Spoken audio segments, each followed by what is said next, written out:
ഗ്രാമത്തിന്റെ അതിരുകളിൽ ഒരു പഴയ വിജനമായ മാളിക ഉണ്ടായിരുന്നു. അവിടെ ഒരു ഭൂതമുണ്ടെന്ന് ആളുകൾ പറഞ്ഞിരുന്നു. രാത്രികാലങ്ങളിൽ മാളികയുടെ ജനലുകൾ താനെ തുറക്കുകയും അകത്തുനിന്ന് ചങ്ങലകളുടെ ശബ്ദം കേൾക്കുകയും ചെയ്യുമായിരുന്നു. ഒരു ദിവസം അലി എന്ന ചെറുപ്പക്കാരൻ പട്ടണത്തിൽ നിന്ന് ഗ്രാമത്തിലേക്ക് വന്ന് ആ മാളികയിൽ താമസിക്കണമെന്ന് വാശി പിടിച്ചു.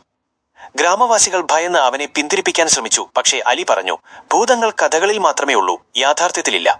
അലി മാളികയിൽ ഉറങ്ങിക്കിടന്ന ആദ്യ രാത്രിയിൽ മുറിയിലെ വെളിച്ചം പെട്ടെന്നണഞ്ഞു. ജനലിലൂടെ തണുത്ത കാറ്റ് വന്നു.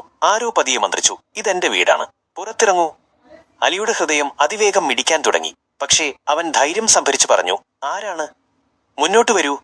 പതുക്കെ വെളുത്ത വസ്ത്രം ധരിച്ച ഒരു സ്ത്രീ പ്രത്യക്ഷപ്പെട്ടു. അവളുടെ കണ്ണുകളിൽ നിന്ന് കണ്ണുനീർ ഒഴുകുന്നുണ്ടായിരുന്നു. അവൾ പറഞ്ഞു, ഞാൻ ഈ മാളികയുടെ ഉടമയായിരുന്നു. എന്നെ ചതിച്ചു കൊലപ്പെടുത്തി. എന്റെ ആത്മാവിന് നീതി വേണം.